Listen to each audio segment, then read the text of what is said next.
Segala puji bagimu ya Allah, telah berdiri Win Mataram. Bismillahirrahmanirrahim. Assalamualaikum warahmatullahi wabarakatuh.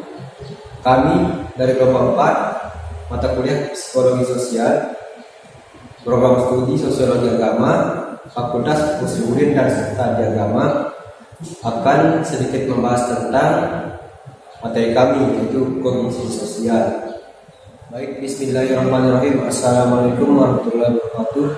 Perkenalkan, nama saya Fadila dengan NIM 2006-0235, Program Studi Sosiologi Agama, kelas 3E. Di sini saya sebagai pemateri pertama mendapatkan materi kognisi sosial dan skema. Baiklah, langsung saja. Kognisi sosial. Kognisi sosial adalah suatu tata cara di mana kita menginterpretasi, menganalisa, mengingat, dan menggunakan informasi tentang dunia sosial. Dan kognisi sosial tersebut dapat terjadi secara otomatis. Contohnya itu seperti saat kita melihat seseorang dari suatu ras tertentu, misalnya ras Cina, kita seringkali secara otomatis akan langsung berasumsi bahwa orang tersebut memiliki ciri atau sifat tertentu. Dikarenakan kapasitas kognitif kita juga terbatas. Selain itu, terdapat satu hubungan antara kognisi sosial dan afeksi. Bagaimana kita berpikir dan bagaimana kita merasa. Selanjutnya, ada yang namanya komponen dasar kognisi sosial, yaitu adalah skema. Skema adalah struktur mental yang membantu kita mengorganisasi informasi sosial dan menuntut pemrosesannya. Skema berkisar pada suatu subjek atau tema tertentu dalam otak kita. Skema itu seperti skenario yang memiliki alur. Skema di otak kita terbentuk berdasarkan pengalaman yang pernah kita alami sendiri atau diceritakan oleh orang lain. Contohnya, seperti kita pergi ke McD, membuat kita tahu bagaimana cara kita untuk makan di McD, sehingga begitu kita datang, begitu kita masuk ke dalam McD, kita langsung ke kasir untuk memesan makanan. Skema yang kita miliki akan mengorganisasikan kita pada sesuatu. Skema dapat menimbulkan efek yang kuat terhadap 3 proses dasar, yaitu yang pertama perhatian atau atensi, yang kedua pengkodan atau encoding, dan yang ketiga mengingat kembali atau retrieval. Skema juga memiliki kelemahan segi negatif. Skema mempengaruhi apa yang kita perhatikan, apa yang masuk dalam ingatan kita,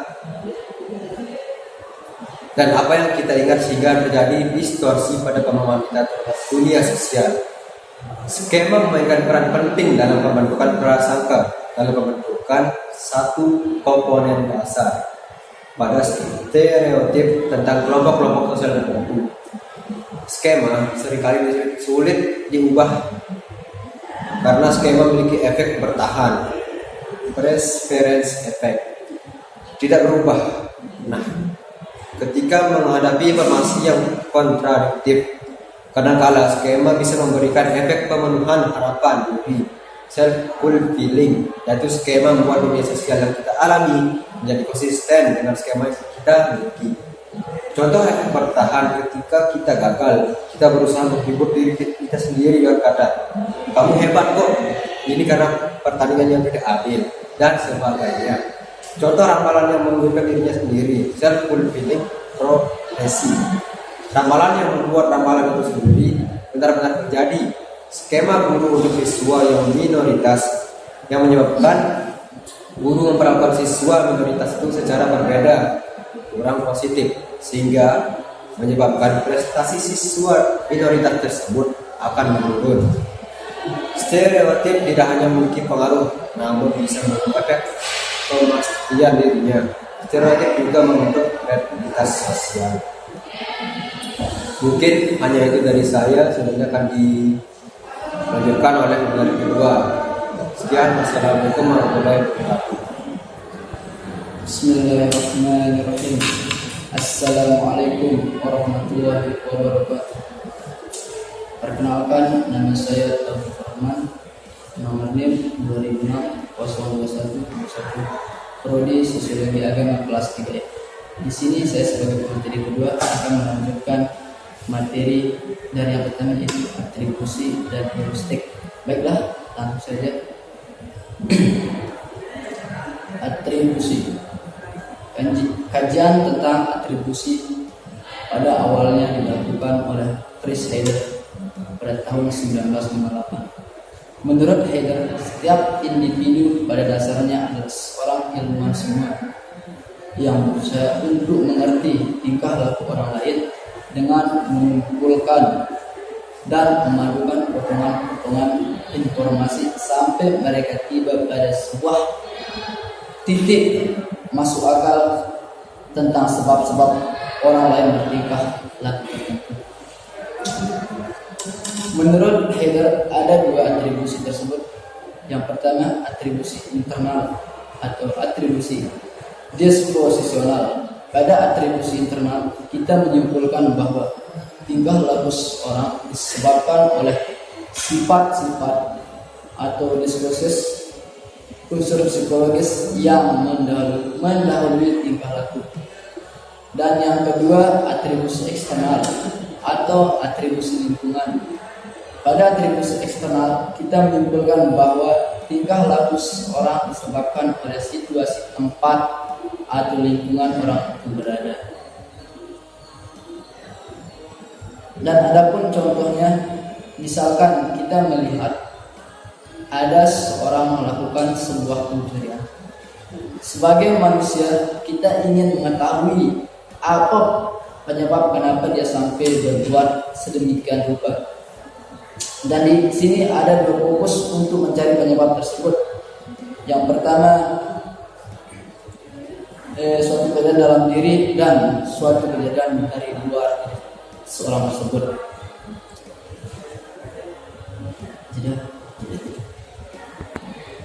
Bila kita melihat atau menyimpulkan bahwa seorang itu melakukan suatu tindakan karena sifat-sifat kepribadiannya yang suka mencuri, maka kita telah melakukan atribusi internal attribution.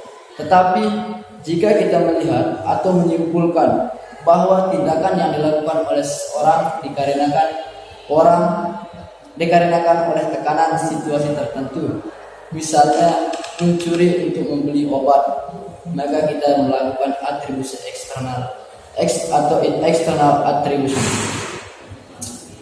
Nah, di sini teori atribusi ini memiliki tiga asumsi dasar, yaitu pertama, orang berusaha untuk menentukan penyebab perilaku. Bila merasa ragu, mereka akan mencari informasi yang akan membantu mereka menjawab pertanyaan. Dan di sini ada pun asumsi yang kedua, yaitu orang membagi penyebab secara sistematis dan asumsi. Dan yang ketiga adalah penyebab yang dihubungkan mempunyai dampak terhadap perasaan dan perilaku yang memandangnya. Terus lanjut yang kedua, heuristik. Heuristik itu aturan sederhana untuk membuat keputusan kompleks atau menarik kesimpulan ini secara cepat dan seakan tanpa usaha yang berarti. Adapun cara lain untuk mengatasi bahwa dunia sosial bersifat kompleks, sementara kapasitas pemrosesan informasi kita terbatas, adalah dengan melakukan banyak aktivitas mencakup beberapa aspek pemikiran sosial dan perilaku sosial secara otomatis atau pemrosesan otomatis atau automatic processing. Heuristik terdiri dari dua macam. Yang heuristik keterwakilan, yaitu sebuah strategi untuk membuat penilaian berdasarkan pada sejauh mana stimuli atau peristiwa tersebut mempunyai kemiripan dengan stimuli atau kategori yang lain. Dan dengan kata lainnya, kita akan membuat penelitian berdasarkan pada aturan yang relatif sederhana, yaitu semakin mirip dengan seseorang dengan ciri-ciri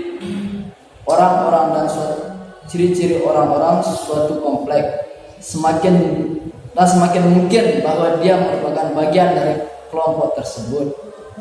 Yang kedua, heuristik ketersediaan.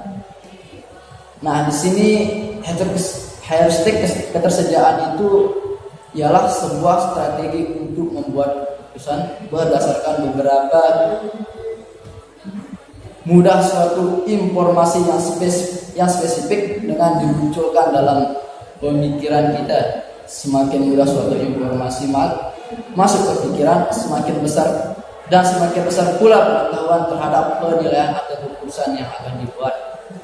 Mungkin hanya ini yang dapat saya sampaikan, kurang lebihnya saya mohon maaf. Wassalamualaikum warahmatullahi wabarakatuh.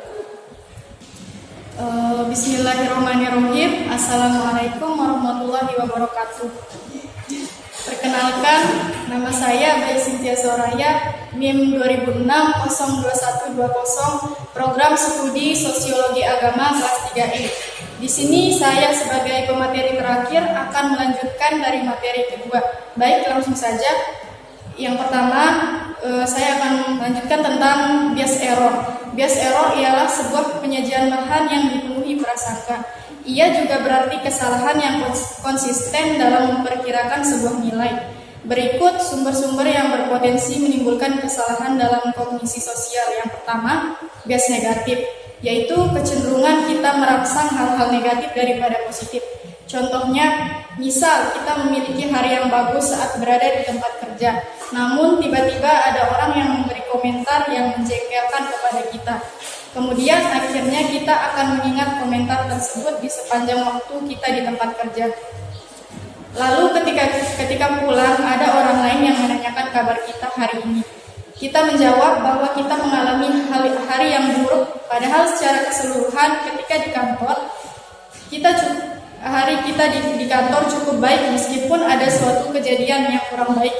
Bias negatif ini membuat kita lebih memperhatikan hal-hal yang buruk yang terjadi dan membuat hal buruk tersebut jauh lebih penting, padahal sebenarnya tidak.